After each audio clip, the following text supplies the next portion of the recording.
খবর 24 সাথে আপনাকে স্বাগত। নতুন নতুন খবর জানার জন্য আমাদের চ্যানেলে চোখ রাখুন। নমস্কার দর্শক বন্ধুরা, খবর 24/7 আপনাকে স্বাগত।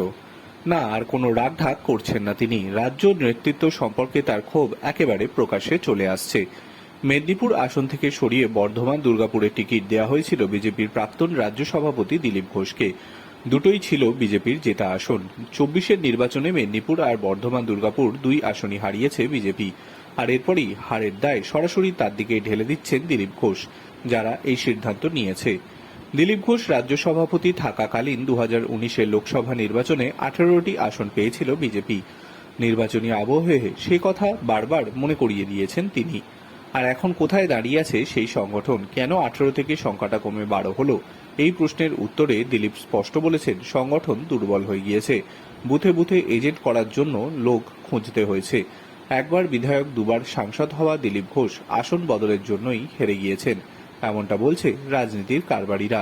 তবে হারের দায় তাহলে কার? সুকান্ত না শুভেন্দুর? এই প্রশ্নের উত্তরে দিলীপ ঘোষ বলেন, রাজনীতি করতে গেলে দায় তো নিতেই হবে।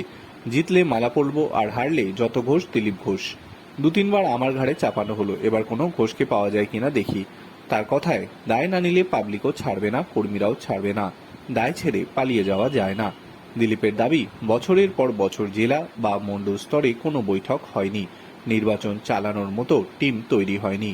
তাকে মেদিনীপুর থেকে টিকিট দেওয়ার সিদ্ধান্ত যে ভুল প্রমাণিত হয়েছে সে কথাও অকপটে বললেন দিলীপ ঘোষ। রাজ্য বিজেপি সংগঠন সম্পর্কে তার মন্তব্য, সংগঠন আছে, লোকও আছে, সেই গতি নেই, সেই জোশ নেই। সামনে যাকে দেখে তার ওপর ভরসা কম। বাড়ি থেকে বেরোলে মার খেতে হবে বলেও অনেকে আসে না। Bureau report.